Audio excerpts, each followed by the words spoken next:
Now, once you have that, you're going to have a massive list of potential keywords. And what are you going to do with those? Well, you're going to search them on the Amazon search bar. So let's say this is Amazon and this is the search bar. The keyword that you're going to search here, let's say it's, I'm going to put it down here. Let's think of an example. Okay, let's say it's raising chickens for beginners. We know exactly what it is. It's about raising an animal. We know specifically what kind of animal, and we know exactly who this is for. I spelled beginners wrong, I know, but just ignore it. So we have the keyword to find the book, or what people are actually going to be searching for to find the book. So you can just search it on Amazon, and guess what's going to come up?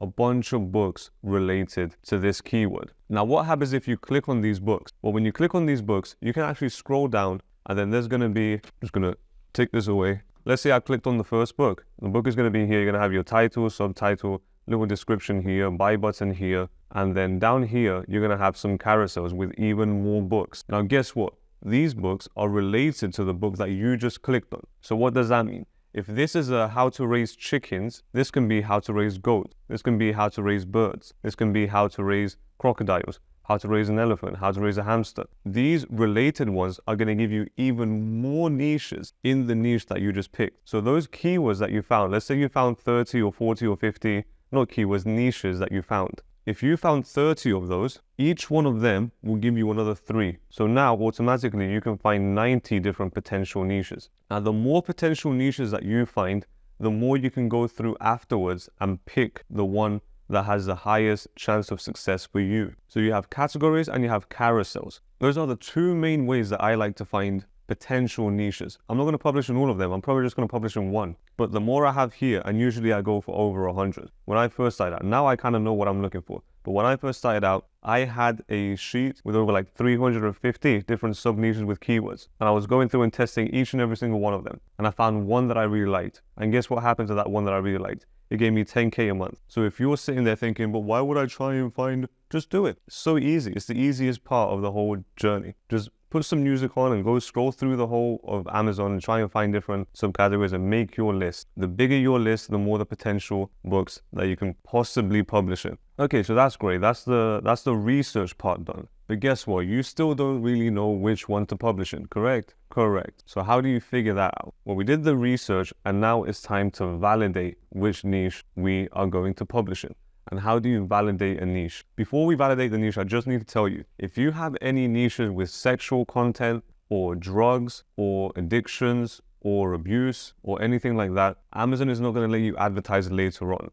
So if you can go through your keywords and find any of these niches, just take them away straight away. If you're not sure if you're allowed to publish in this niche or not, I'll leave a link to the Amazon guidelines below and you can go and read the guidelines and see if one of these niches apply to you. But anything sexual, anything related to drugs or alcohol or anything related to addiction, take it away straight away. I can tell you right now, you can't publish in it. Alcohol, I'm not quite sure. I'm not 100% sure if Amazon lets you advertise alcohol because I'm guessing that you're allowed to advertise cocktail books and things like that. But addiction, drugs and sexual, or even blood on the cover, you're not allowed to advertise any of them. So if you find any niches like this, forget about alcohol. I'm not sure about alcohol. But if you find any of these niches, take it away straight away. Okay, so you did your research and you have literally hundreds of different potential niches to publish in. Which one are you actually going to publish in? Well, there's some very specific things that you're looking for. We're looking for these very specific things. Why? Because we want to make informed decisions. Based on what? Based on data. If you can make informed decisions based on data, then you can figure out if you're going to make money or not. And what specific data are we looking for to make these informed decisions? That's what I want to show you right now. Now remember, we're only looking for 2 things. We're looking for supply and we're looking for demand. Now, first of all, let's talk about supply. You're going to search your keyword on Amazon and your keyword is going to include your book, specifically what book it is and who it's for. So let's have an example. Let's say animal encyclopedia for kids. Okay, let's say we found one of the 100 different niches that we found is animal encyclopedia for kids. Encyclopedia is the book, animals is the specifically what book it is, and for kids is the target audience, is who the book is for. So we're going to search this on Amazon, always on incognito mode. Always search on incognito mode because incognito mode gets rid of your cookies. It doesn't track what you already searched on Amazon. So it doesn't manipulate the results. It shows you what a new customer would see. So we're going to search Animal Encyclopedia for Kids on Amazon and a bunch of search results are going to come up. Now to look at the supply, first you're going to look at the search results. I find that usually if it's over 5,000 then there's usually too many competitors. Now, 5,000 is not your competitors. I'm going to show you exactly how to find your competitors. But I find that if you see over 5,000 results, it usually means there's going to be too many competitors anyway. So you don't have to do the extra steps. But even if it's like 6,000 or 7,000, stick with me. Just go through this process and then you'll figure it out. We'll figure it out together. So let's say we searched Animal Encyclopedia for Kids and 5,000 search results came up. Great. This is not actually all your competitors, because guess what? 5,000 search results is probably going to be around 30 pages. And guess what? Have you ever been on page 3? Probably not. You probably never reach page 3. So everyone usually just goes on page 1. In fact, 80% of customers stick on page 1. So 90% of these 5,000 results are not actually your competitors. Here's who else is not your competitor. Irrelevant books. If you search for Animal Encyclopedia for Kids and a Dinosaur Encyclopedia for Kids comes up, is that book your competitor? No, because it's not an animal encyclopedia. Someone who's searching for an animal encyclopedia is looking for an animal encyclopedia, not a dinosaur encyclopedia. Otherwise, if they were looking for a dinosaur one, they would have searched dinosaur encyclopedia. Makes sense? I hope so. So right now, we just searched Animal Encyclopedia for Kids and we're on page 1 and we're looking at the results on page 1. We're taking away any irrelevant books because they're simply not our competitors. And we're also not really looking at page 3 and beyond. You can go on page 2 because sometimes books on page 2 will slowly build rank to page 1. So a competitor of yours might be on page 2 right now, but he might be on page 1 a week from now. So only look at page 1 and page 2. You don't need to look at any other pages. And on page 1 and page 2, we're trying to find all the irrelevant books so we can just completely ignore them.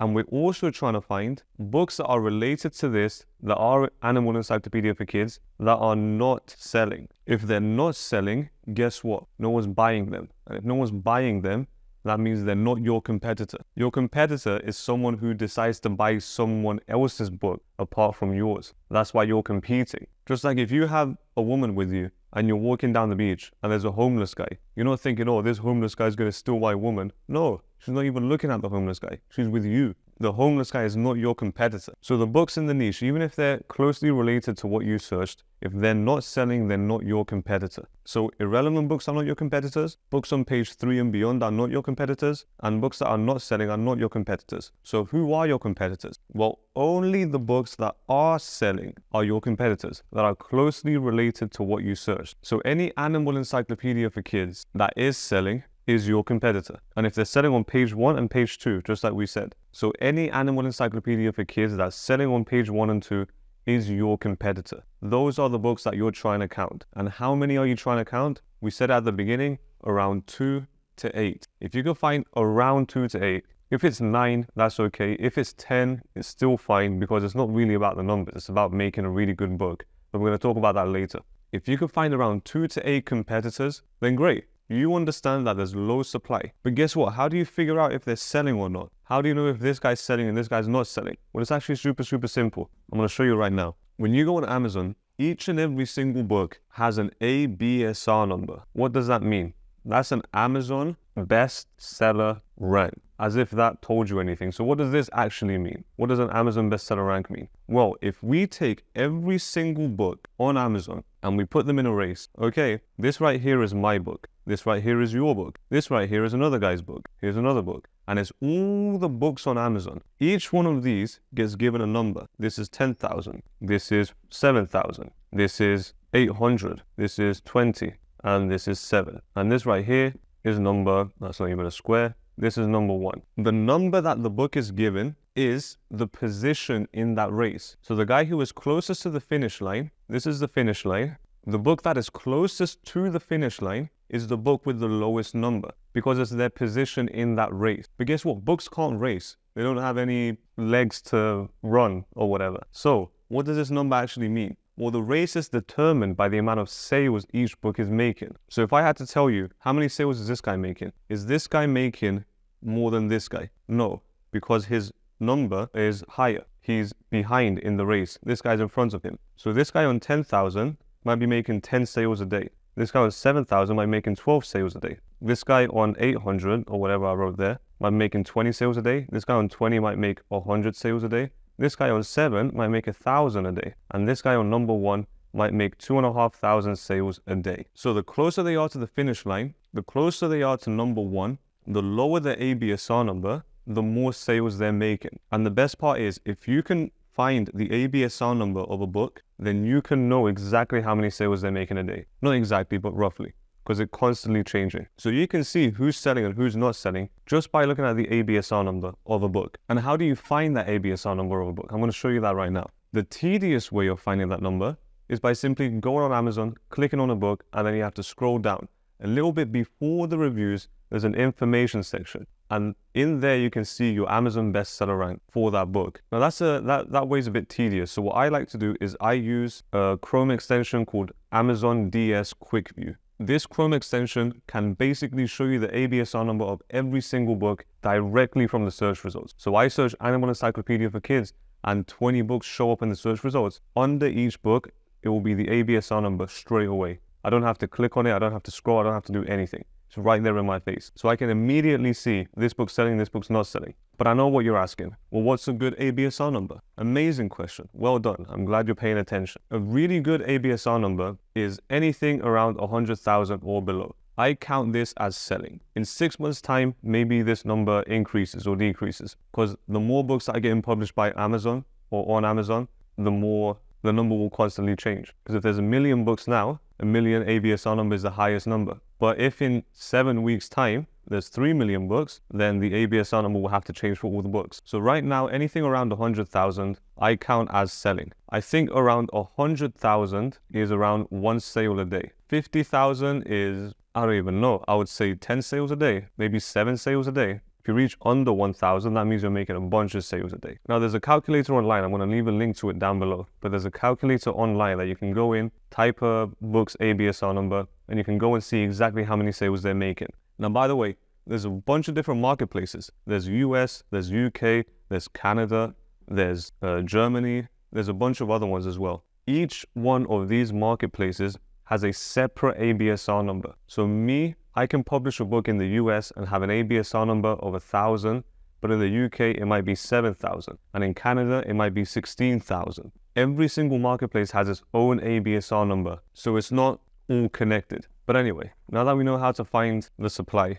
we said only look at page 1 and 2. Don't look at irrelevant books. Also, don't look at the people that are not selling. Now, one more thing that you can do, you can take the books that are selling on page 1 and 2, click on them, and then again, like we did in the niche research, go down below in the carousel section and see if there are even more competitors that didn't show up on page 1 and 2 that are selling. So you're going to click on them from the carousels, and then you're going to see the ABSR number. You might be able to find 1 or 2 more competitors that are selling. Now, once you find all your competitors in that niche that are selling from page 1 and 2 and the carousels, I'll type in here carousels, I'll write here. Then you can start counting how many competitors in this niche are actually selling. Now, if you find 2 to 8 competitors that are selling, what does that mean? It means there's a low supply. But what does that also mean? You can actually see the demand. Because now that you know the ABSR number, you know if the books are selling or not. Now, here's the thing about demand. There's something very important that you need to understand about demand. One of the ways you can see if there is demand